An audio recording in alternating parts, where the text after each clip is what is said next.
Hello everyone. Today I'd like to show an ancient Chinese math problem from a 2,000-year-old book called the Zheng Suansu. And this problem comes from the last chapter, Gogu, which talks about right triangles. And it's the fifth problem. So in this problem, we have a tree that has a circumference of 3 meters. Now, back then they used Chinese units, but because today we use the metric system, I'm going to use meters. So the numbers are the same. So here we have 3 meter circumference for our tree, and the tree is 20 meters tall.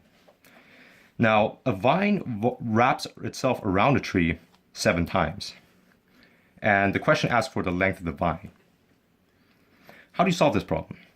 Well, it takes a bit of imagination, but once you get past that, it's actually quite simple.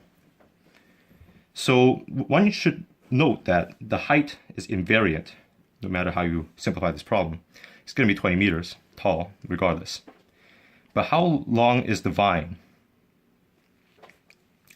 Well, it wraps itself around the tree 7 times.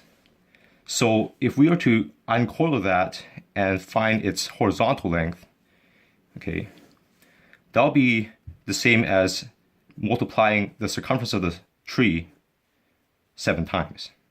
So we multiply 3 meters, the circumference of the tree, by 7. How many times it wraps around?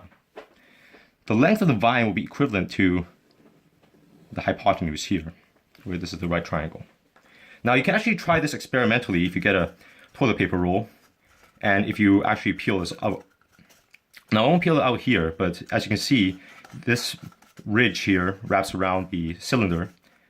And if you pull it out, you should figure out that what we did here is correct. So this is 3 meters. So that will give us 7 times 3, which is 21 meters. And the length of the vine,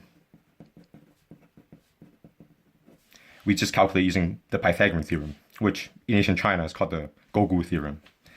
Okay, so 20 squared, let's say A, let's call this B and let's call it C. Then a squared plus b squared plus c squared, that's going to be 20 squared plus 21 squared. And if you take the square root and we calculate this, this should give us 29. So assuming that we use metric units of meters, if this tree has a circumference of 3 meters and the tree has a height of 20 meters, the vine that wraps around the tree 7 times will be 29 meters long. And there you go.